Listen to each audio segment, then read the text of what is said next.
दोस्तों, इस कोरोना महामारी के बीच ही चाइना में एक और चिंता का विषय बनकर बीमारी सामने आई है, जिसका नाम है बुबोनिक प्लेग। ये बीमारी कोरोना की तरह ही संसर्गजन्य है।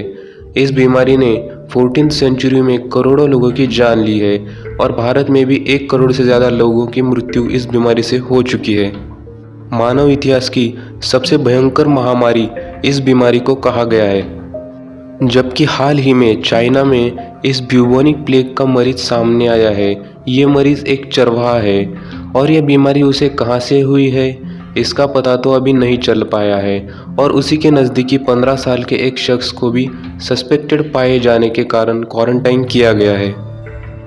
तो आखिर क्या है ये ब्यूबोनिक प्लेग और क्यों इसे कहा जाता है ब्लैक डेथ? जानने के लिए बने रहिए इस वीडियो में अंत तक।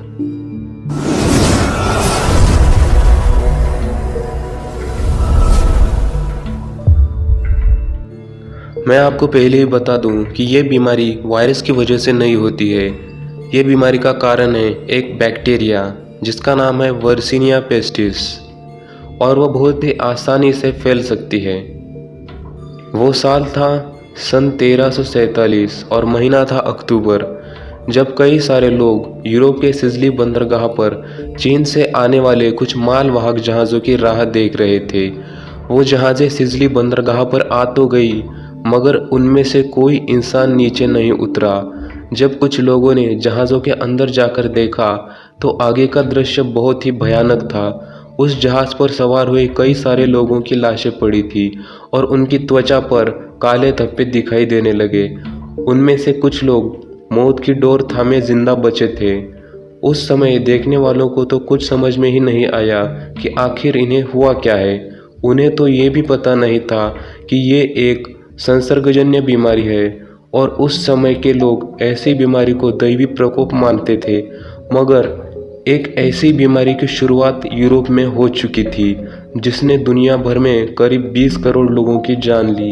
ये मानव इतिहास की सबसे भयानक बीमारी माना जाता है और इसलिए इस बीमारी को ब्लैक डेथ के नाम से भी जाना जाता है। इस बीमारी के सिम्टम्स की बात की जाए तो शुरुआत में इंसान को फीवर होने लगता है। उसके बाद शरीर के लिम्फ नोड्स फूल जाते हैं, शरीर पर काले धब्बे पड़ने लगते हैं और आगे जाकर वो काले धब्बे एक सेब के आकार जितने सूज जाते हैं और 2 हफ्तों के अंदर इंसान का इलाज नहीं हुआ तो उसकी मौत होना तय है। यूरोप में उस समय 1347 और 1351 के बीच करीब 30% लोग इस बीमारी से मारे जा चुके हैं। तब इस बीमारी से पूरे के पूरे शहर मौत के मुंह में चले जाते थे। उस समय दुनिया की कुल जनसंख्या सिर्फ 50 करोड़ ही थी और तकरीबन 20 करोड़ लोग इस बीमारी के कारण मारे गए थे। इससे अंदाज़ा लगा सकते हो कि इस बीमारी को ब्लैक डेथ क्यों कहा जाता है। सिर्फ इंसान ही नहीं बल्कि करोड़ों जानवर भी इस बीमारी से मारे गए थे।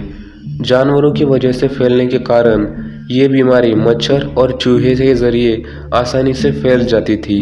चूहों को इस बीमारी के फैलने का सबसे बड़ा कारण माना गया है।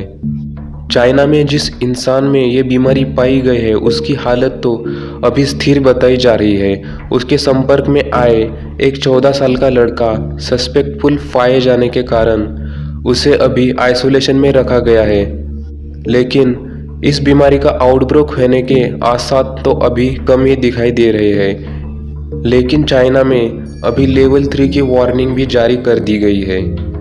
अगर ये वीडियो आपको पसंद आया तो लाइक कीजिए और सब्सक्राइब कीजिए हमारे चैनल को। धन्यवाद।